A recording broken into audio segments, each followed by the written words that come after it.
ఇవాళ మీరు బోనస్ దొడ్డు ఓట్లకు ఇస్తామని చెప్పిండ్రు, దొడ్డు ఓట్లకు ఇవ్వట్లేదు, సన్న ఓట్లకే ఇస్తున్నారు. ఆ సన్న ఓట్లకు ఇచ్చే దాంట్లో కూడా గత యాసంగిలో 1208 కోట్లు బకాయి ఉన్నాయని చెప్పేసి రైతులందరూ అంటున్నారు. మరి ఈ మధ్యకాలంలో మీరు ఏమన్నా ఇచ్చిండ్రా? ఒకవేళ ఇవ్వకపోతే ఎప్పట్లోగా గత యాసంగి యొక్క సన్న ఓట్ల బకాయిలు 1200 కోట్లు ఏ టైం లోపల ఇస్తారనేది సూటిగా చెప్పాల్సిందిగా మంత్రి గారిని మీ ద్వారా కోరుతున్నా. గౌరవ మంత్రి గారు. స్పీకర్ సార్, గౌరవ సభ్యులు హరీష్ రావు గారు చేసింది పూర్తిగా నిరాధారమైన ఆరోపణలు, కంప్లీట్లీ ఫాల్స్. ఇటువంటి ఆరోపణలు హౌస్ లో చేయొద్దని చెప్పి నేను రిక్వెస్ట్ చేస్తున్నా.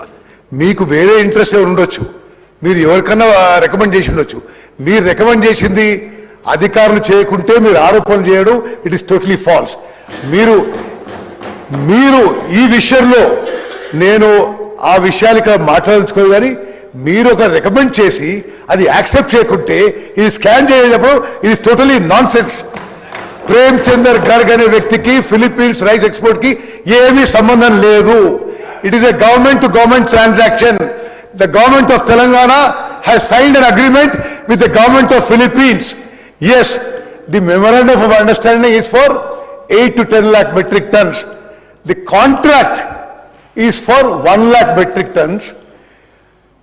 అది ముందు 2 షిప్మెంట్స్ పోయిన తర్వాత ఫిలిప్పీన్స్ దేశంలో ఆ దేశం యొక్క ప్రెసిడెంట్ మీద కొంత డిస్టర్బెన్స్ అయింది.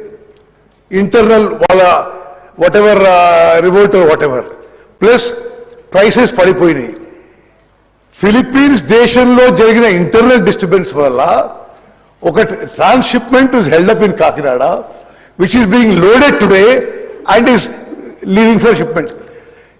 మీకు చెప్పాలి, Philippines government because of the internal disturbances వాళ్ళు ఇంటర్నేషనల్ బ్యాన్ పెట్టిన ఇంపోర్ట్స్ కి, specially only for Telangana rice they have given a special permit of 6,975 metric tons, which is now being loaded and will leave shortly. అదే విధంగా మీరు అడిగిన దానికి the handling, the storage in Kakinada, the shipment, the insurance is all being handled by Aditya Birla global traders, which is the world's leading trading company. మీరు నాఫెడ్కి ఇవ్వండి, మీరు ఇంకోటి ఇవ్వండి అని మీరు పైరవీ చేసి అది యాక్సెప్ట్ చేయకుంటే స్కామ్ అంటే ఎట్లా?